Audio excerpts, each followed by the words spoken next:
សួស្តីអ្នកទាំងអស់គ្នាវីដេអូនេះគឺចង់បង្ហាញពីសកម្មភាពធ្វើនំបញ្ចុកមុននឹងចេញបានជានំបញ្ចុកឲ្យអ្នកទាំងអស់គ្នាញ៉ាំតើគេធ្វើមិនខ្លះចង់ដឹងអត់ថាគេធ្វើបែបណាបើចង់ដឹងទស្សនាវីដេអូនេះទាំងអស់គ្នាអញ្ចឹងដំបូងមកអស់គឺយកអង្ករទៅត្រាំទឹកមួយយប់សិនបន្ទាប់មកយកអង្ករទៅត្រាំនោះទៅលាងឲ្យស្អាតហើយយកទៅកិនហើយកណាត់នៅក្រោមនេះដែរគឺយើងទុកច្រោះអង្ករដែលកិនហ្នឹងហើយទុកវាដល់ស្ងួត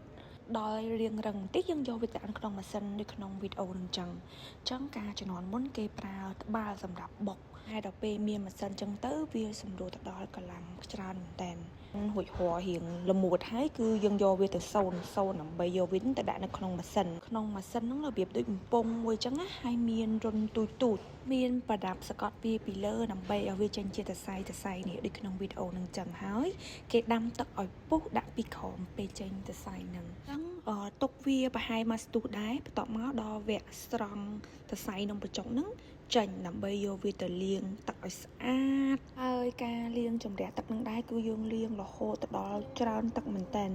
លាងរហូតនេះចាក់ពីលើចឹងរហូតដល់យើងមើលទៅគឺទឹកនឹងថ្លាតែម្ដង